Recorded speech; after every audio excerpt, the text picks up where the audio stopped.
পশ্চিমবঙ্গ সরকারের দিদিকে বলো প্রকল্পে অভিযোগ জানিয়েও মিলল না প্রধানমন্ত্রীর আবাস যোজনার ঘর। বারবার আবেদন করেও প্রশাসনের পক্ষ থেকে কোনো ব্যবস্থা না নেওয়ায় ক্ষোভে ফেটে পড়েছেন দক্ষিণ 24 পরগনার ভাঙড়ের নলপুকুর গ্রামের বাসিন্দারা। বহু মানুষ এখনো কাঁচা ঘরে দিন কাটাচ্ছে।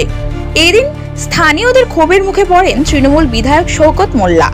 পরিস্থিতি সামাল দিতে তিনি আশ্বাস দেন আগামী 60 থেকে 90 দিনের মধ্যে সমস্যার সমাধান হবে, কিন্তু আশ্বাসে ভরসা রাখতে নারাজ গ্রামবাসীরা। তারা চাইছেন দ্রুত বাস্তব পদক্ষেপ। মেসেজ ভিডিও অফিসে আসেনি বা আমরা এরা এখনো পর্যন্ত কোনো মেসেজ পাইনি, যে এখনো পর্যন্ত তার কোনো ফিডব্যাক পাইনি। এটা যদি অনুগ্রহ করে একটু দেখ এন্ট্রি করে।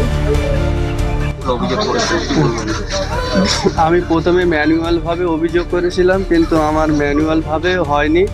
যখন আমরা শুনলাম যে আবাস যোজনার সমস্ত ডকুমেন্টস সহ আমি কমপ্লেনের ওপরে লেখায় এবং ওরা নিয়ে এসে, কিন্তু আমরা এখনো পর্যন্ত সেই ঘরের জন্য সমস্যার সমাধান হয়নি।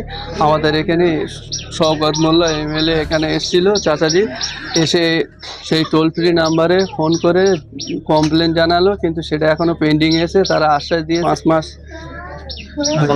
না কোনো সুরাহ পাইনি, ঘরও পাইনি। দিদিকে বলো নম্বরে ফোন করেছিল? হ্যাঁ, কোনো ঘর পাননি? না কোনো ঘর পাইনি, আজ পর্যন্ত পাইনি। শওকত মোল্লার কাছে অভিযোগ করেছে? হ্যাঁ, অভিযোগ করে উনি টোল ফ্রি নাম্বারে ফোন করে তো ওখান থেকে জানালো যে একটা আশ্বাস দিয়েছে যে 60 থেকে 90 দিনের মধ্যে